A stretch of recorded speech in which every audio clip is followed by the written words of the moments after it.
Okay, Alex, the real person I can't really get into that much. She lives, for whatever reason, when all those girls retired, they moved down to the Gulf Coast. And Alex and Nikki both live on the Gulf Coast. Alex started as a streetwalker, worked her way up, and was one of the most successful madams in Atlanta. Worked out of a penthouse, and she eventually brought in one of our characters, Nikki. And when Alex retired, she sold her black book to Nikki.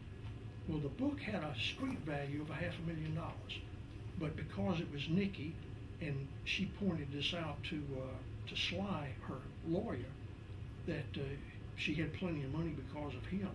So she sold Nikki the book for $250,000, and she told Sly to break it up into payments so that it wouldn't overload Nikki. And Nikki became very, very successful. But they're both retired now. In fact, this last almost hurricane they had in the Gulf Coast area, they both called me to tell me they were okay and all of that. But Alex was a piece of work. I mean, you could hear the wheels turning all the time. I really liked Alex. We went together for a while, and she ran a very tight ship.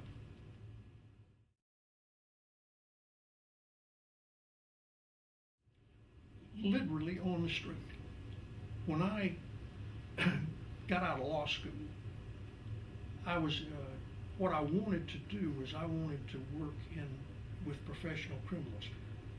That's a very difficult group to crack into because they don't know, number one, they don't know if you know what you're doing, but more importantly, they don't know if you can stand the pressure. So, like anybody trying to work in criminal law, I was taking what I could get my hands on. If you want to get technical about it, Frank hits John in the head with a beer bottle. That's criminal law. That's not the kind of criminal law I wanted to practice.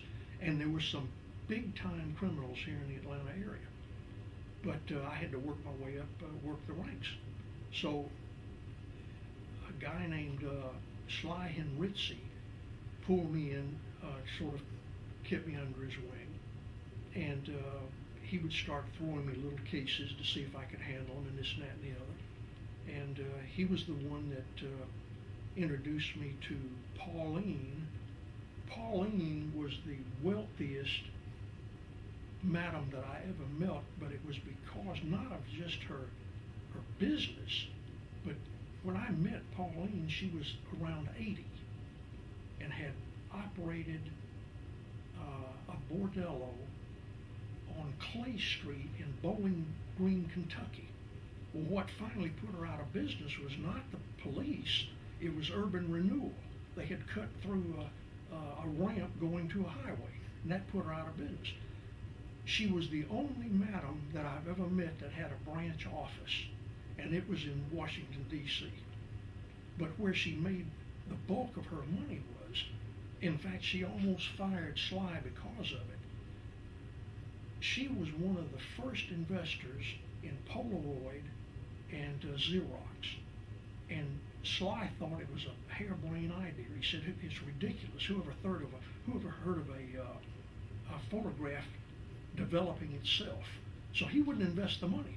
So she got a hold of him and she said, either invest or get on board with me or I'm going to fire you.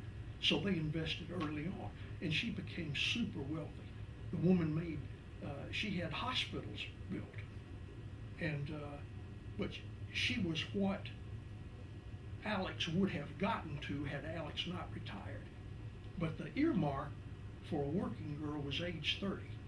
If a girl would start when they were, say, 17 or 18 years old, they could walk away by the time they were 30 and literally never do anything else the rest of their life. But Alex pushed it another 10 years. So when she retired, she was 40. And she had it was a combination, they would usually have a combination birthday party and retirement party. And Alex had a big party, and I remember she had little buttons printed up that said 40, twice as good as 20. So that was Alex. So tell me about Nikki. She's a very